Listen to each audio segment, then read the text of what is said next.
Hello Internet, and welcome to my live reaction for Eden Zero, Chapter 97. When we last left our heroes, Wise had joined the fight against Draken in revenge for his mother, who had died from, Draken's life force-sucking machines.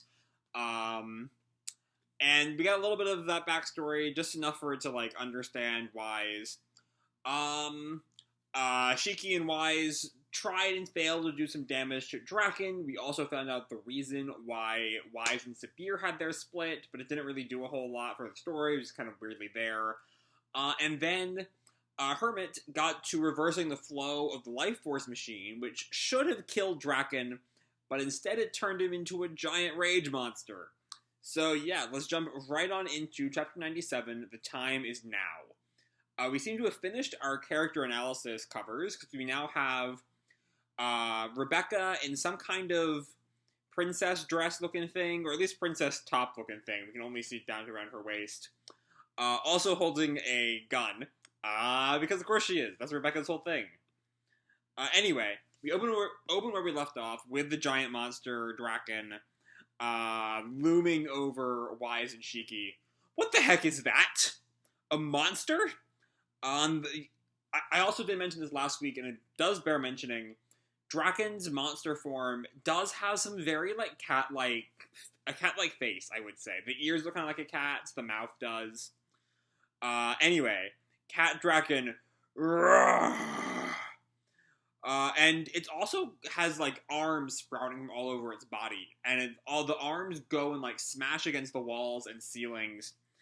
Rubble goes flying, Shiki's, blown back.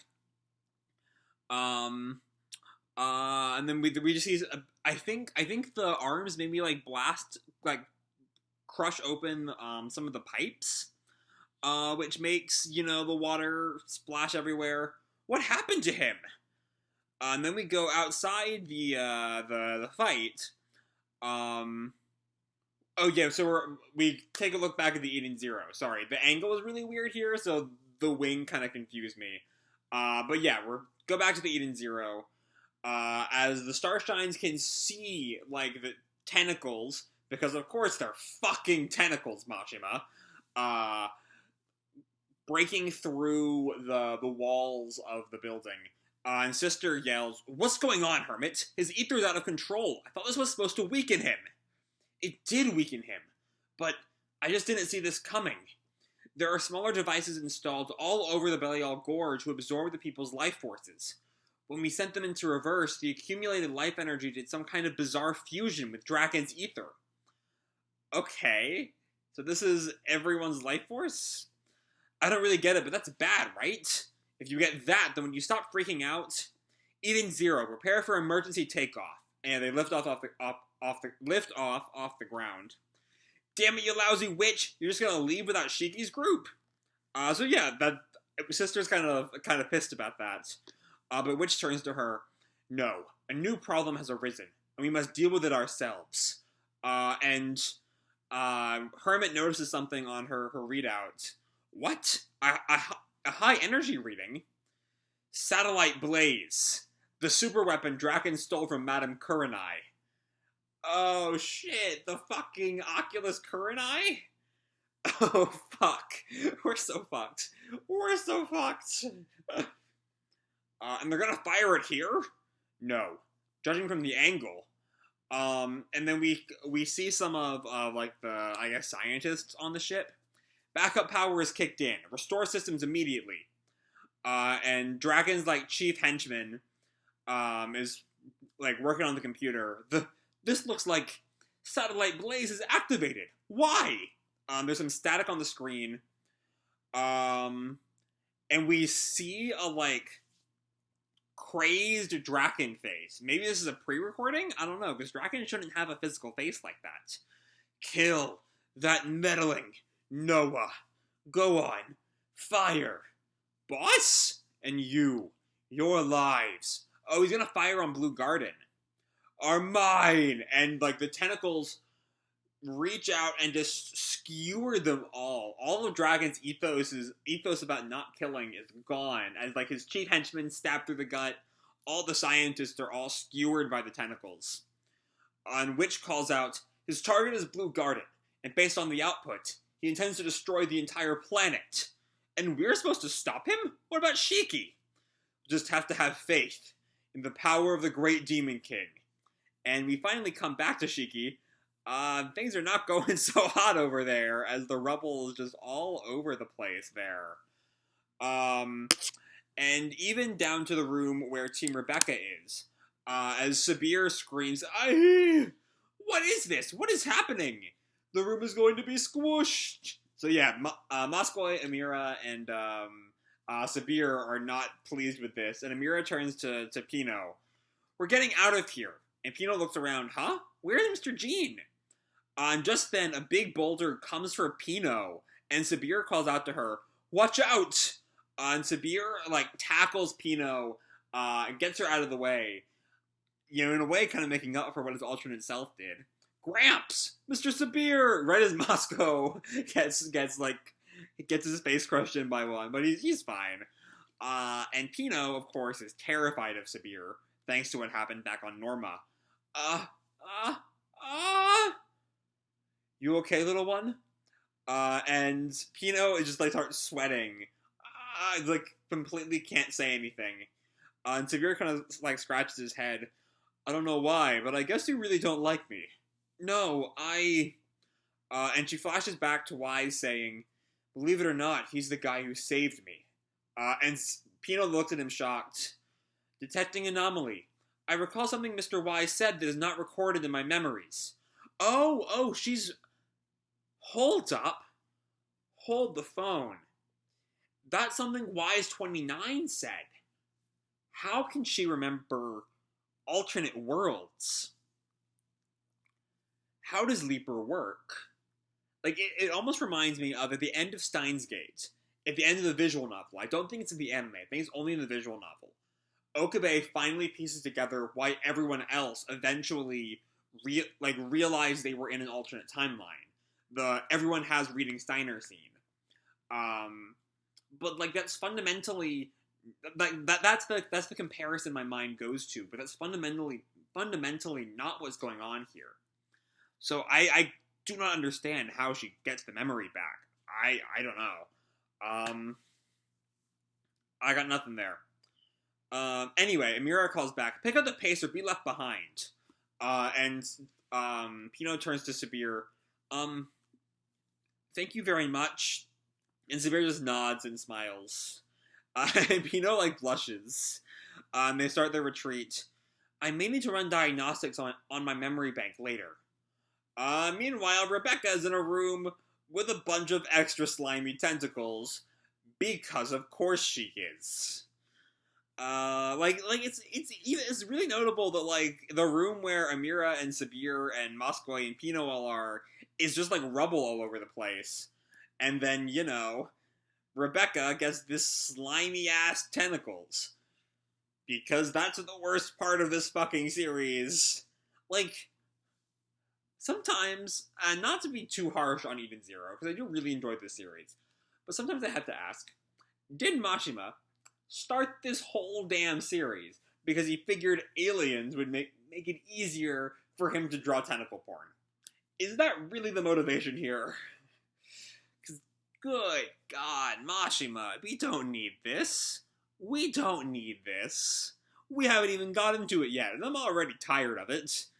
I don't know. I should save my complaints until they actually happen. Anyway, Rebecca looks around. What is this, Rebecca? And we see Happy is fully wrapped up in a tentacle. Happy!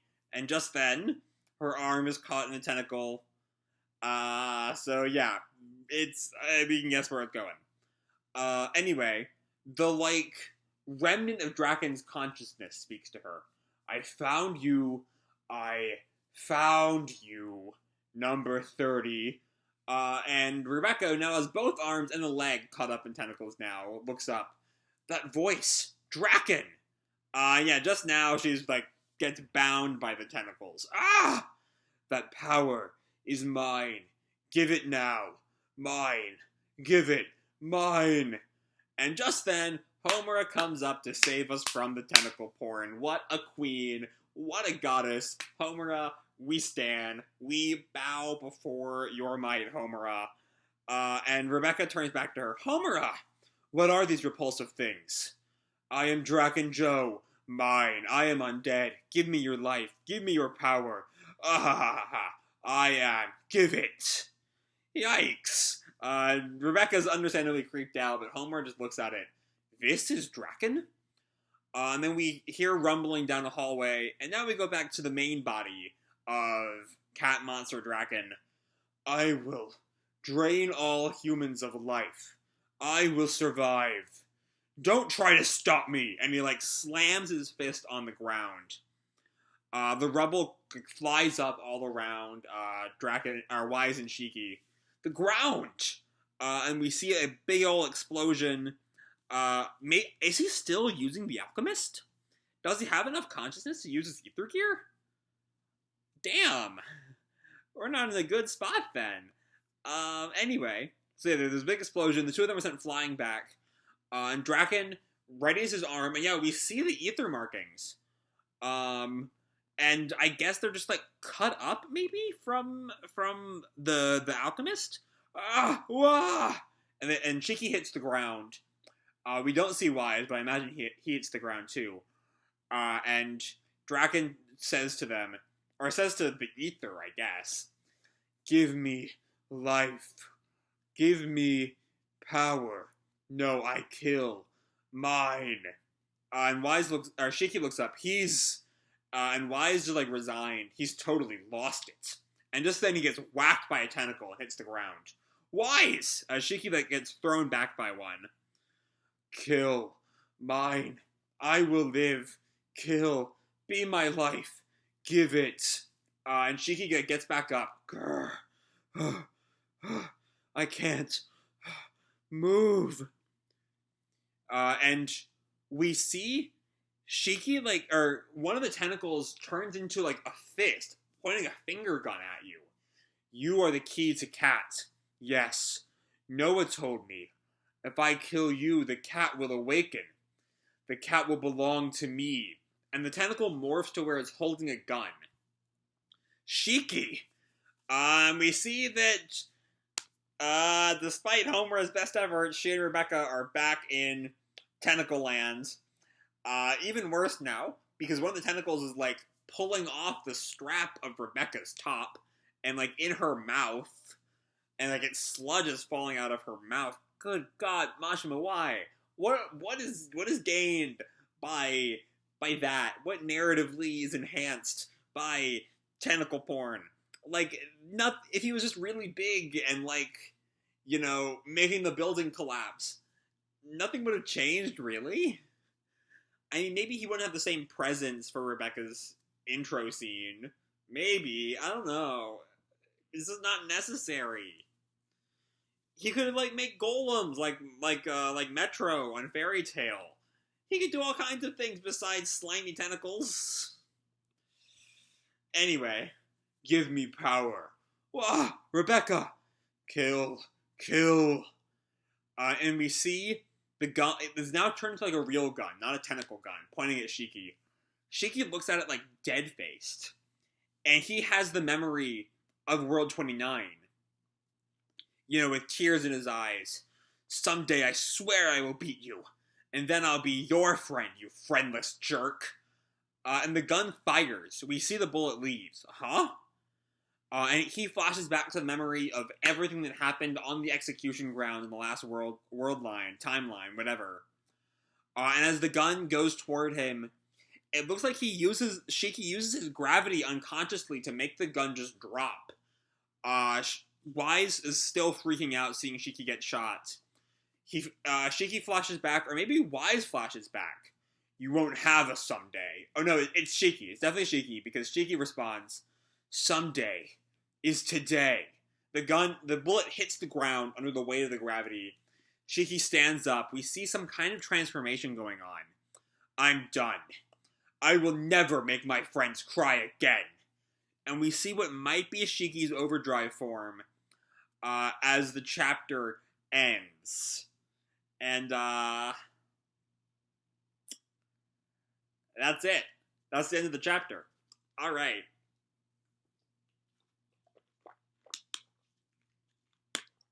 So, I'm sure even if this is your first time watching me, 15 minutes into the video, you know my thoughts on the tentacle section by now. It's garbage. It's not necessary. It's just there for porn. It's not quite the worst parts of Eden Zero, but it's pretty damn close. Yeah, anyway. If you look past the softcore porn, this chapter is pretty good. But it's really hard to look past the softcore porn. Homura gets a good hero moment in there. Pino and Sabir have a cool moment. As Sabir kind of makes up for his alternate selves actions. And Pino learns to not be so scared of Sabir. Maybe there's some good in Sabir. And there definitely is good in Sabir. Especially 50 years later. And then, let me see, sorry, I accidentally, so there's also the satellite, which I guess gives, like, one of my biggest hang-ups on Even Zero is that most of the arcs, like, this arc was better than most in giving the Starshine something to do, but mostly they have their intro arc, and then they sit on the ship. So I'm glad they have something to do. Like, they had the Element 4 earlier, and now they're dealing with the satellite that's going to destroy Blue Garden.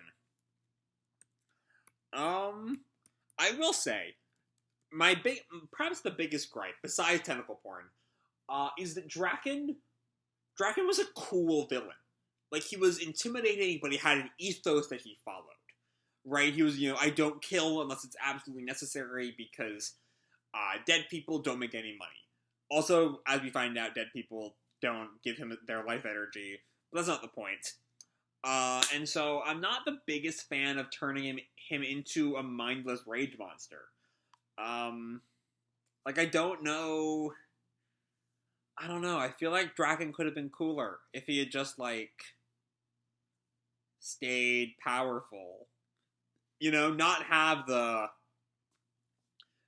reverse the life force thing, and they just have to, like, beat Draken when he's not a mindless monster, so he can still, like, hold on to his personality. And I'm also really curious about how exactly time works in this series, if both Shiki and Pino regain parts of their memories of World 29. Leading to, of course, that great moment of Shiki's Overdrive, I will never make my friends cry again. What a cool design. I am here for it. And now, Overdrive Shiki will, and hopefully some help from the rest of the crew, will help, beat down Monster Draken next time. So that's all I have to say for this chapter. Hope you all enjoyed the chapter and the video itself. If you did, feel free to drop me a like or subscribe, do whatever makes you happy, And remember, your life is your own, okay? Bye!